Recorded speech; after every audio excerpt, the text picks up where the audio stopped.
በሳምንቱ ስትመጣ በባዶ እጅ አትምጣ። የ10,000 ሞባይል ስልክ ይዘህ የ1,300 ብር መጽሐፍ ካቃተ ይህንን መጽሐፍ ያስጣለ ጂኒ ወገቡ ይመታ። አሜን። አንተ ቆይ ሙሴ ነብይ ነው። ይህን ቃል መጣ ትጸልይ ራሱ በዚህ ቃል እንዲህ ተብሎ ተጽፏል። አይሞራችን ይከፈት። አሜን። እግዚአብሔር ቃል በል ከዛሬ በኋላ መመሪያ ስለሆነ አነባዋለሁ፣ እማራለሁ፣ እኖርበታለሁ። ትንቢት ሲነገራችሁ አያቁነጥንጣችሁ። የእግዚአብሔር ቃል ግን ያቁነጥንጣችሁ። የእግዚአብሔር ቃል በሏ።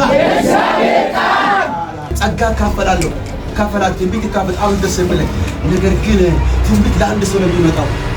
ቃል ግን ለጉባኤ ነው።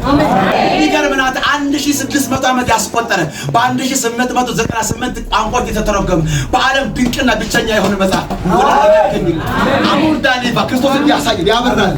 አሜን። ከጓደኛ ይባላል። አሜን። ስዳከም ብድግ የሚያደርግ ይሄ ቃል ዛሬ በልባችሁ ላይ ዛሬ መርቃችኋል። ይሄ ቃል መልክ ይሁንላችሁ። ይሄ ቃል ኃይል ይሁንላችሁ። ይሄ ቃል እሳት ይሁንላችሁ።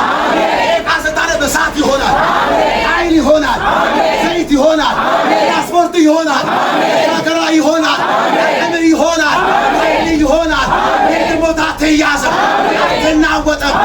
እግዚአብሔር ቃል በሏ። እግዚአብሔር ቃል በሏ። አብ ያከበረው በመንፈስ የተጻፈ ዘመን ተሻጋሪ የሆነ ለዘላለም የሚኖር ዓለማት ደግፎ የያዘ መሰረታችን የሆነ ቃል የቤቱ ባለቤት የሆነ ቃል።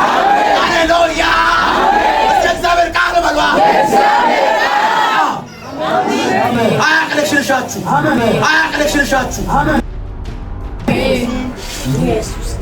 በሳምንቱ ስትመጣ በባዶ እጅ አትምጣ። ሄሎ አሜን። የ10,000 ሞባይል ስልክ ይዘህ የ1,300 ብር መጽሐፍ ካቃተ